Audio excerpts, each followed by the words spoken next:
सत्संगत जी, प्यार से कहना धन्य निरंकार जी। पवित्र आनंद वाणी में कहा है, कर्म फल की इच्छा छोड़कर जो नर कर्म को करता है, बंधन में वो कभी न पड़ता, जीवन में खुशियाँ भरता है। तो जो भी इंसान है कर्म करता है और फल की इच्छा नहीं करता, तो जो वो बंधन होता है वो बंधन में कभी पड़ता नहीं। यही बात प्रभु भगवान श्री कृष्ण जी अर्जुन को समझाते थे कि आपने सिर्फ कर्म करना है और फल की इच्छा नहीं करनी। तो उस बात को समझा देते थे कि कर्मण्यवाधिकार से माँ कदेशु फलाचनम, जो कर्म है तुमने सिर्फ करना है और फल की इच्छा नहीं करनी। तो आज भी हम संसार में देखते हैं, जो भी सद्गुरु आता है तो आने के बाद सारे संत महात्माओं को, भक्तों को यही प्रेरणा देते हैं, यही प्रयास करते हैं कि आपने वो कर्म करना है, वो भी कर्म करना है, वो परोपकार करना है सबके लिए।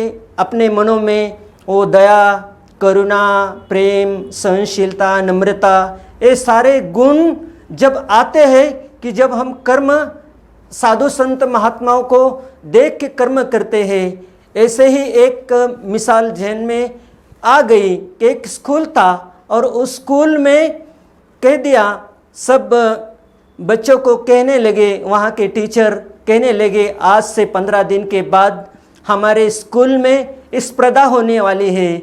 जिस के भी हाथ सुंदर हो गए उसे वो पारितोषिक की मिलने वाला है। जिसके भी हाथ सुंदर है आपने वो 15 दिन के बाद में दिखाना है। तो उसी दिन के बाद वो 15 दिन वो दिन भी आ गया। स्कूल में वो स्पर्धा शुरू हो गई। अपने जो हाथ थे एक एक वहाँ पर वो दिखाता था कि मेरे हाथ, किसी के हाथ में किसी ने मेहंदी लगाई है तो सुंदर बनाए हैं। तो वहाँ पर उसे वो टीचर जो थे वहाँ के, उसे वो मार्क लिख देते थे, इसको इतना मार्क मिला, इसको इतना मार्क मिला। लेकिन एक जो उसी स्कूल में एक लड़की थी तो उसको कहने लगे कि आप भी अपना जो है हाथ दिखाओ। तब वो कहने लगी, मुझे कोई पारितोषिक की आवश्यकता नहीं। तो सब टीचर कहने लगे, ऐसा कैसा, सबने तो आपने अपने हाथ दिखाए। किसी ने नील पॉलिश लगा के, किसी ने मेहंदी लगा के, किसी ने सुंदर तरह से वो हाथ को सजाया है। लेकिन जब उन्होंने, वो टीचर ने उसके हाथ को देखा, तब वो हाथ देखा तो हाथ जले हुए थे, हाथ कटे हुए थे। तब टीचर ने पूछा, ये आपके हाथ को ये क्या हो गया कि आपके हाथ जल गए हैं, आपके जो हाथ है वो कटे हुए हैं। तब वो लड़की कहने लगी टीचर से, तुमने 15 दिन के पहले कह दिया था कि आज के बाद हमारे स्कूल में स्पर्धा होने वाली है।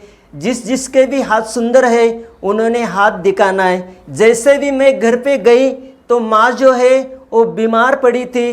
तो जब मुझे खाना पकाना नहीं आता था, जब मैं चूल्हा जलाने लगी तो मेरे हाथ जल गए। मुझे सब्जियां काटने नहीं आती थी, जब काटने लगी तो मेरे हाथ उंगलियां भी कट गई। तो इसीलिए जब वो टीचर ने कहा सबसे 1 नंबर का जो पारितोषिक है वो इस लड़की को दिया जाएगा, कि जो भी परोपकार के लिए हाथ उठ जाते हैं इसी के लिए वो पारितोषिक मिल जाता है। आज भी संसार में हमें साधु संत महात्मा यही प्रेरणा देते आ रहे हैं युगों से कि आपने भी कर्म करना है, वो भी परोपकार का कर्म करना है। हमें एक दूसरे को काम आना है। अगर कोई गिरता है तो गिरते को भी उठाना है। ये साधु संत महात्माओं ने ही प्रयास किया है। हम देखते हैं हर एक के दिल में मानवता के लिए कितना प्यार होता है। और अगर किसी के जीवन में थोड़ी सी कठिनाई, थोड़ा सा दुख भी आ जाता है तो वो मानो संत महात्मा सोचते हैं कि इसका जीवन में जो दुख है वो किसी के जीवन में दुख ना आए, सबका जो जीवन है वो खुशहाल बने। तो इतना प्रयास भी करते हैं। तो हमने जब भी कोई भी अगर कर्म करते हैं तो कर्म के पीछे हमारे मनों में एक भाव नहीं रखना कि हम इतना कर्म किया तो हमें कुछ मिलना चाहिए। तो हम इसलिए कहते हैं कि जो जो भी तू करता है उसे प्रभु को अर्पण करता चल, इससे तू सदा जीवन आनंद का अनुभव करेगा।